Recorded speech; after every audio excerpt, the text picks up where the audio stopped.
And it's been interesting, I have to say, not just the conversation that I had with the managing director of the Public Investment Fund, but also all of the folks coming from the MENA regions who are on the sidelines of this conference, looking to get even more heavily involved, particularly in the tech space. We heard a little earlier about the opportunity that the Sovereign Wealth Fund of Saudi Arabia really sees in this Uber IPO, basically telling me, hey, we're not Lyft. We think that there's a great deal of opportunity there for that IPO. And I thought it was really interesting as well when I sat down in this exclusive interview to ask him exactly what's going to happen next with regards to that Aramco IPO, because as you say, we've continually heard back and forth, certainly from the Minister of Energy from Saudi Arabia, about when we're going to see that IPO taking place.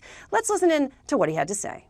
We started, I think, late last year with the first call, and there was another call sometime maybe a month or two ago. What we saw over the last couple of weeks in particular, as I said earlier, was significant interest, oversubscription in terms of those Aramco bonds. A lot of excitement about Saudi Arabia getting involved in the debt markets. It's been reported that the Public Investment Fund as well is looking for something like an $8 billion bridge loan. Correct me if I'm wrong here. What's the purpose of doing that? Why are we raising money when potentially you're going to have a trench of cash coming from SABIC, and then in 2021, if all goes according to plan with that Aramco IPO, you'll have another It could be before 2021. Before 2021, which we've heard from Paul Al-Fala. The date keeps changing there. But what's the point of going to the debt market? What are you trying to do there? I will start with the delay. There is no delay. The only thing is there was the SABIC transaction. Yes.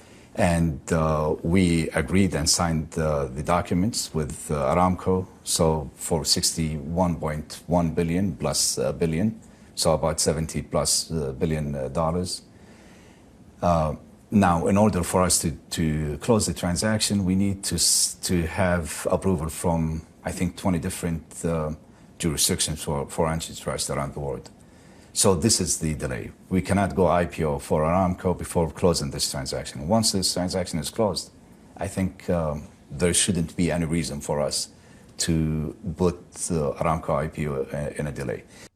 So a lot of news packed into that short soundbite there, guys, because basically he's saying to me we're going to tap debt markets twice before the year is out, and also that, frankly, the only thing that seemingly is holding up this Aramco IPO coming to market is this tie-up with SABIC. So as soon as that's taken care of, they can move very, very quickly, he thinks, towards that Aramco IPO, and it could actually be before that timeline that we'd heard from the Energy Minister of 2021. Now, one of the other things that we've been talking to them about in particular is where else they're seeking returns. What else looks very interesting to the Public Investment Fund? And of course, again and again on our programs on CNBC, we've talked again and again about the fact that the folks in the Middle East, whether they're sitting in the UAE, they're sitting in Saudi Arabia, Oman, the broader region, they're all looking eastwards. They're looking to Russia, but they're also looking to China as well. Now, of course, I got the chance to catch up with a lot of different folks from the Middle East, including the UAE's ambassador to Washington, Yusuf Al-Ataiba, and I asked him, what's the deepest concern that you feel from those in Washington about this shift east from the Middle East?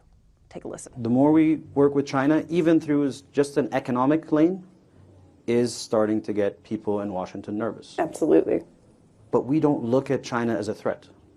And so trying to get our colleagues to understand that we want to do business with the United States, and the United States is one of our most, if not our most important strategic ally, but we also want to do business with China, and we want to make sure those two don't conflict. I think this is going to be an increasingly difficult issue to navigate in the future, the way I see the U.S.-China.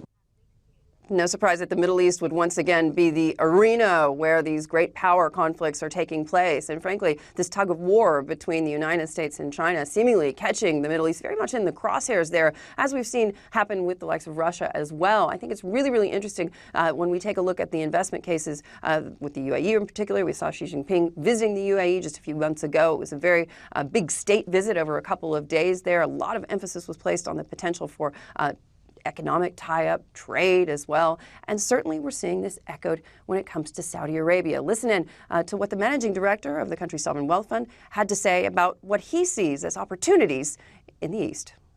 We're open up in New York, in London, San Francisco. Now I'm thinking seriously even to accelerate the Asia office because we see a lot of potential over there. So a lot of new offices opening up for Saudi Arabia's sovereign wealth fund, the Public Investment Fund. A lot of them focused, of course, on Silicon Valley, but also, of course, now he's saying we're going to open up an office in Asia, and we're going to be very, very, very focused on investments with China. Guys? Hi, I'm Joanna Bersecci, and thank you for watching. You can check out more of our videos by clicking on the boxes on the screen. And don't forget to subscribe to our channel for more from CNBC International. Thank you for watching.